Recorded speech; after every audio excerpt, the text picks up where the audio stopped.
Yes, that adds to the trauma because, and also it's that sense of powerlessness, right? That you have no power over your life. Some other people are making decisions for you, and they're making you move from one place to the other, and not really, where you don't really have a choice and you don't really have an opportunity to process the change, right?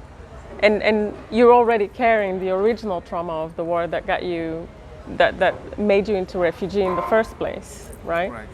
And I don't know what's happening now in Denmark, but I remember that I was appalled when I first moved here in 2007 that psychological support was not part of the package of the services that were offered to refugees. I was quite. These people were expected to land here from, the war situation that they were sort of forced to leave, and everything that they experienced in between with the refugee camps in the neighboring countries, and then coming to Europe, and then all of the things. And now they're expected, they're given housing, they're given training, they're given this, and they're expected to just get up and go. And it doesn't really work that way. And a country supposedly as developed as Denmark should know better. I don't know if there is more help now because I haven't been, because I'm working privately now. And that's actually part of why I work privately as well, is because I want to work, I want to have the freedom to work in the way that I work, right? If I brought my approach to an organization that is helping psychological services, they wouldn't take that, right? Because they have their own framework, and usually they're not that open to us doing things that truly liberate us. So yeah, that is re-traumatizing. Yeah, you have the original trauma, and then you are re-traumatized, and then there's layers and layers of trauma that, and then you're just expected to function in society. What causes stress? Do people know? When do you have to know? When do I have to know? Or when do I know that I'm stressed? When do you know that I you're need to stressed? seek help, and to avoid this stress. So stress is actually, one could say, a milder form of trauma, right? Because the trauma diagnosis, well, the most common trauma diagnosis, now we have two, is called PTSD, which is post-traumatic stress disorder, right? So stress is kind of the stressful part without the trauma. So the way that you know that you're stressed is that it can disrupt your sleep. You have a hard time calming down and finding, you get agitated. It's hard to think straight and make decisions. You can become irritable. Very small things can make you explode, have a response that doesn't match the thing that happened. You may feel tired, fatigued, yes, and jittery in your body, like uro. So not finding calmness in your body. How to deal with this problem when it comes to mental issues? I know seeking professional is one of them, but besides that, there is any way where people can deal with this? In general, or stress in particular? Well, in general. In general? Yeah. So the first thing is to recognize, right? Recognize that there is, that you are not mentally or emotionally well. And of course, depending on the intensity of the problem, you may or not. So if you're psychotic, right? So that would be at the end of the spectrum. I would say that stress is on the mild end of the spectrum, or depression, depending on how intense it is. And then you have things like psychosis, where you may hear voices or see things, or So on that end of the spectrum, it's very hard because you're not entirely in control of your mind. So it's basically the people around you who are going to have to identify it. But here, you know, there's a whole space where we can be able to, you know, we know when we're not well. We may not be able to put our finger on it. So the first step, I would say, is to identify it and recognize that there's a problem. I would say that the second step after that is slow down. You know, find a way to slow down. Whether it's just giving yourself. So if you still have to work to live, to eat. When you come home, give yourself some time. Don't just go and watch TV or just go online, or, you know, just give yourself some, you know, either some silent time or some meditation time, some time to just be with yourself. Because when we slow down, then we can hear ourselves, we can hear our thoughts, we can hear our intuition, and our intuition will guide us as to what to do. It might say, you know, talk to a friend. You might think of a friend that's trustworthy, and you're gonna call them, and then you're gonna call them and you're gonna talk to them, and they might give you an idea of what to do. And if you give yourself that regular time to slow down, whether it's just in silence, in meditation, or reading, right? Reading, not on a screen, but reading. Not the news. don't read the newspaper. That's not relaxing. You know, read poetry or read fiction, or then you get in touch with yourself. Because really, my definition of mental illness is really misalignment, right? We live this modern lifestyle is very unnatural, right?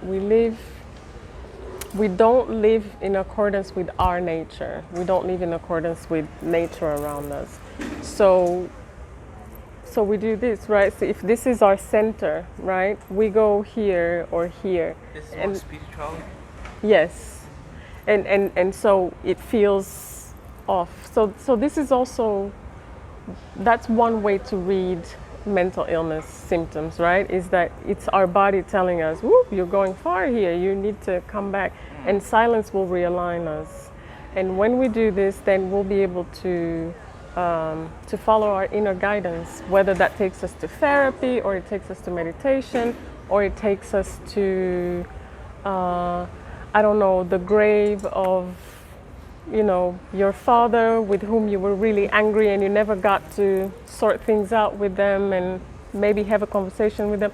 Whatever it is that you need that is going to be healing for you, you'll be guided to it. But you first have to create that space and silence for yourself.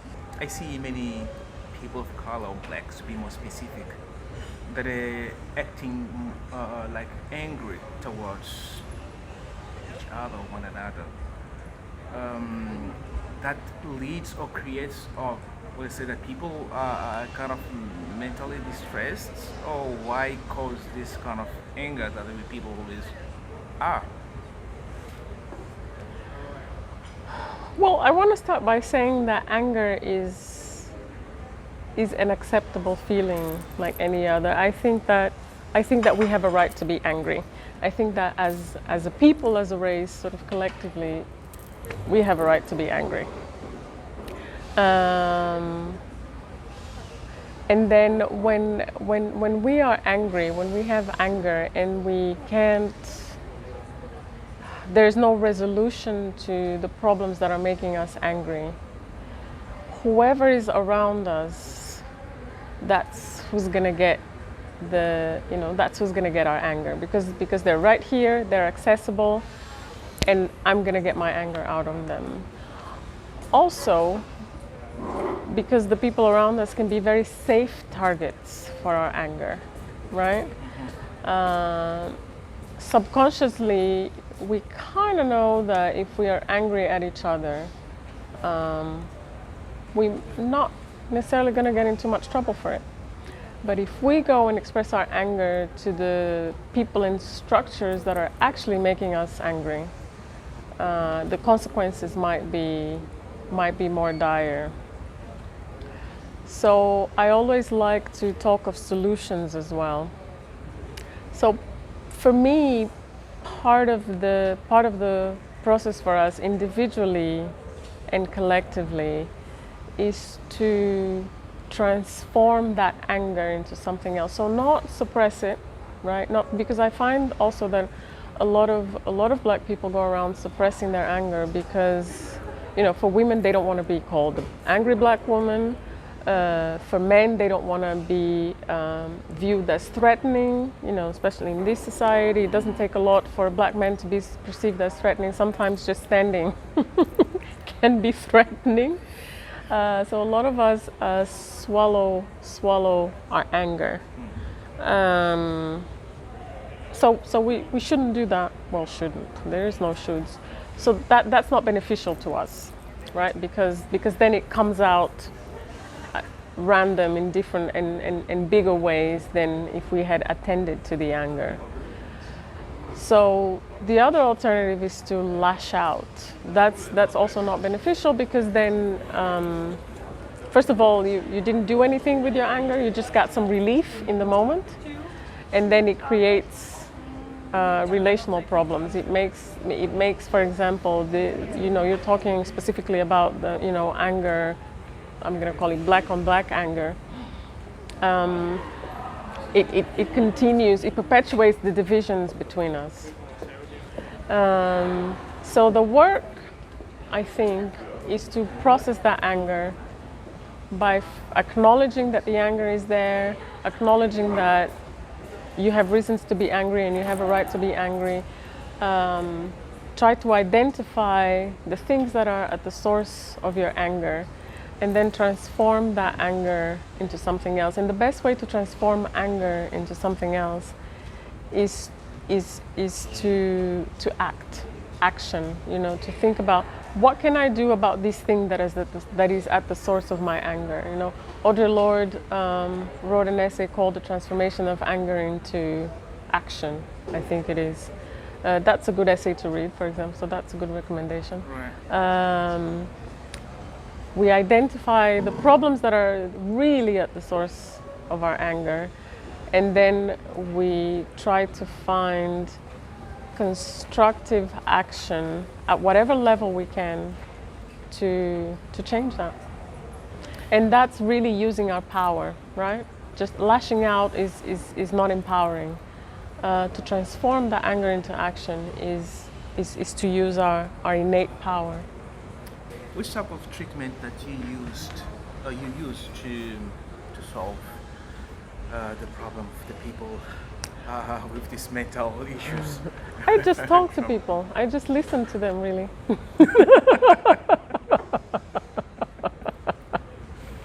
Mainly, I think 90% of it is just me sitting there and listening to them. Yes. And people often say, I don't understand, we've just been talking, we haven't even done anything. How can I be changing so much?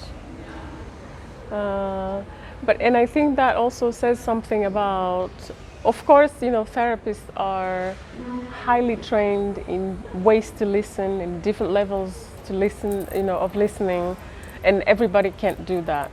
But there's something about listening to each other more, creating that space for ourselves where we listen to each other. If we do nothing else and just listen, that in itself will bring great change and healing. Now the question that I want to ask, I hope will not come many, is about, I see in the continent, in Africa continent in general, all the 54 countries, you've got this, I think, big trauma of thinking what happened to this colonization. Do you think it'll be useful or worth it to kind of everybody be having a session of with a psychologist in order to know to identify themselves? Seems like many people are losing their blackness, if you may say that. Yes, their connection to their authentic selves, yeah, to the culture. Yeah. I think that's a great question, and there's so many answers to that. So the short answer is yes, but obviously you can't do one-on-one therapy with that many people. But I do think that I do believe that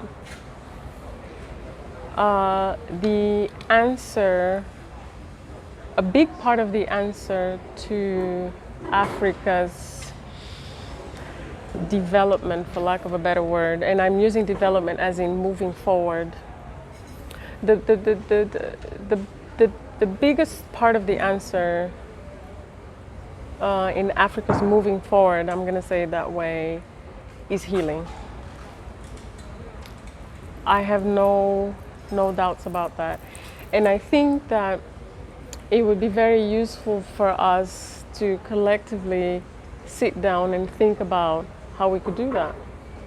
I don't think we could necessarily do that with sort of one-on-one, but we could definitely do some group processes at different levels to achieve that. We could generate a public conversation about it, a public continent-wide, actually not just continent, I think continent and diasporan, because I see Africa now not just as continental Africa, but kind of all of her diasporic arms, and I think we would benefit from having a collective conversation about that, about healing, and how do we do that? How do we plan it? How do we do it in our communities? How do we do it at the country level? How do we do it continent-wide? How do we do it globally?